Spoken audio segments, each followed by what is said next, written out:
okay? But a couple of us who are saying this as I finish. John, this ship done sailed. For me. I've done all that stuff and more. Is purity beyond my reach? No. Remember, purity is not an on-off switch in the life of a Christ follower. It's the scale of degrees. It's a constantly moving scale of degrees that is represented in the direction that I am moving right now. But from the larger view, not just simply on this one piece of subject matter, in the larger view of God's world in which you live, you are not irredeemable. You are not unforgivable.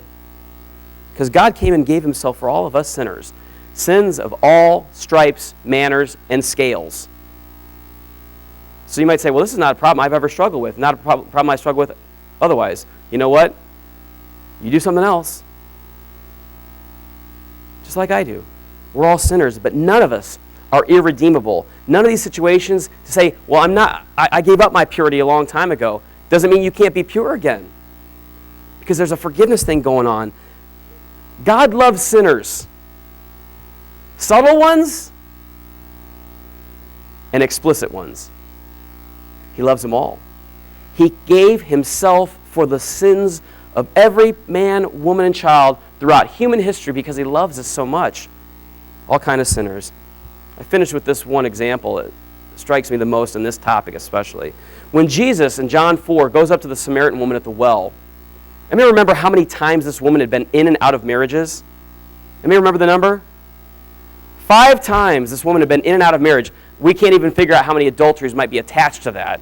The current person she was just living with, just free sex.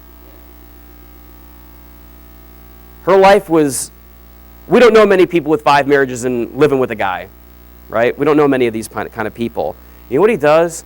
He just offers her forgiveness.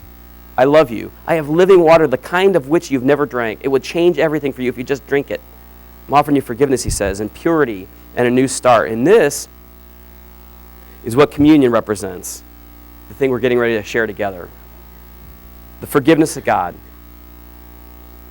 The forgiveness of God and the fresh beginning of living by the joy we've found in God's grace. In a moment, I'm going to ask you to come up, and you're going to go through the motion. You're going to stand up, you're going to come to your middle of the aisle, and you're going to come up and you're going to receive both elements.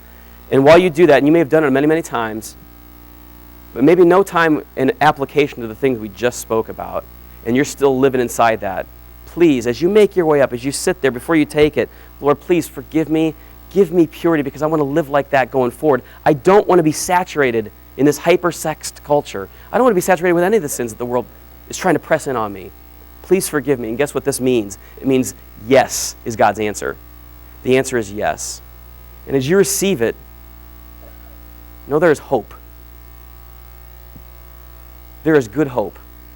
So, the band will play in just a moment. We're going to ask you to make your way to the middle aisle. Will you come up and just take both those elements and bring them back to your chair with you? We're going to take it all together as the people of God.